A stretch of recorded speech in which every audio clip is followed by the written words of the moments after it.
Hey, welcome back to the channel. Got something a little different for you today. Stick around until the very end to see all the photographs. We didn't do too much recording out in the field except for Shelley doing some geosplaining, which I got for you right now. The photos will be after that, and I'll be back to talk about them. Well, hi guys. Today is our last day here at the beautiful Badlands of South Dakota. And one thing that I forgot to add in my last geosplaining talk was the fact that there are many different types of fossils here. This area has been in existence for 75 million years, and so you've got a lot of different environments in which fossils could be deposited. There were mammals here that existed, oreodonts that were kind of like a cross between a camel and a pig, kind of a small animal that was a herbivore. You have mosasaurs, which were actually a reptile, aquatic reptile, when the ocean inundated this area, and they were quite large. You also had brontotheres, which were like a rhinoceros, only they had two big flattened off horns on the front of their head.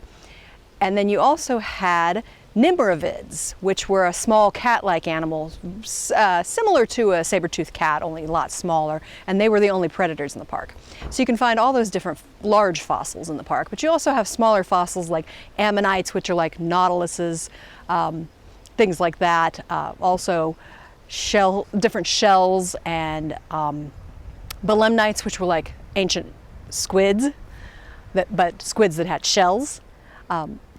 So you've got a lot of different fossils around here, including even turtles. So if you come to the park, you might not be surprised to see fossils in the area. If you happen to spot one, they do have a program with the National Park Service where you can note where you found it, take a picture of it, and let them know so that they can document that. So just know that that's there if you ever want to come here and do that. But if you come here, you're probably bound to see fossils of all kinds. So it's a really wonderful area for that. You cannot take the fossils out. There's no possibility of that. You'll get in trouble for that, but you can certainly document where you found them.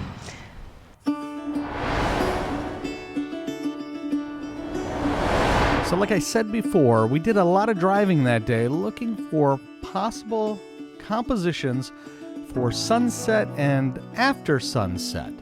We did so much driving that I started getting discouraged and thinking, why am I doing this to myself? I should just do photography and not worry about the YouTube. And that's kind of what happened here. So this first series of images actually goes together to make an ultra-wide panoramic.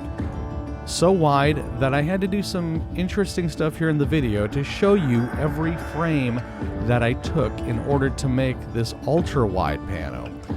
So right here, we're going to slide that 9th frame all the way to the left-hand side of the screen, just so we can make room for 9 more frames. Yeah, it's a little crazy. I sped this up a little bit faster than I normally would show the overlays, and some of them aren't exactly perfect. But I think this gives you an idea of the sheer number of frames that I had to take. We're going to slide it one more time and bring in another 7 frames, which is going to bring it to a grand total of 24 individual images or presses of the shutter button in order to create this ultra-wide pano. Yeah, I'm a little insane sometimes. So without any further ado, here is the final post-processed image. Tell me what you think in a comment down below. Was it worth all that work?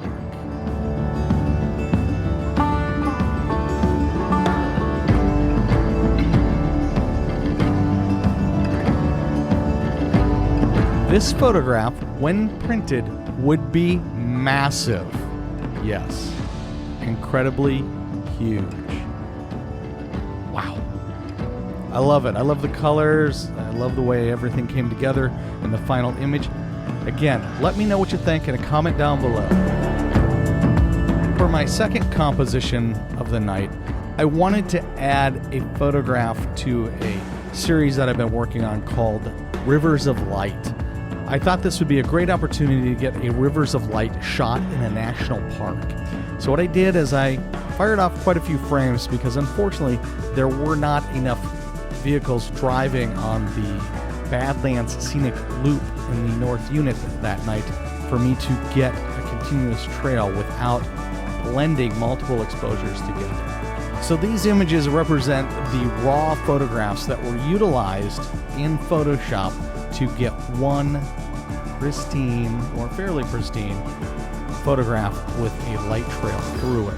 There are some breaks in the final image. All in all, I really love the way this image came out. It took me a lot of time in Photoshop over the weekend to get this image the way that I like it. The breaks are okay. I wish they were filled in, but I'm not going to go that far. Everything was shot that night on location. The sky, the light trails, the foreground elements, everything.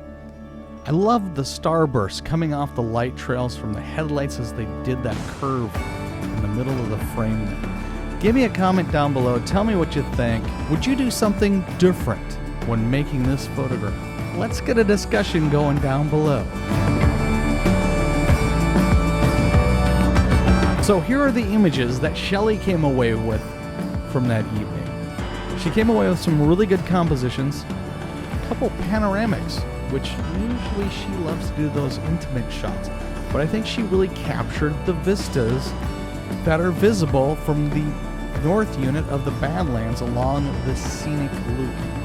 Here's another one where she's not really focused in on the Badlands per se, but the grasslands that surround them. It kind of gives you a sense of what someone traveling cross country in a covered wagon might have thought. You know, you're traveling through this vast grassland and you come across this. Yeah. That would make you want to think about turning around and going back to the east. Show Shelley some love down below. Give her a comment or two about what you think of her compositions. And if you haven't yet done so, please hit that subscribe button, ding the bell for future notifications, and give me a big thumbs up. Next week, we'll be out in the field again, and I do believe it will be both Shelley and I.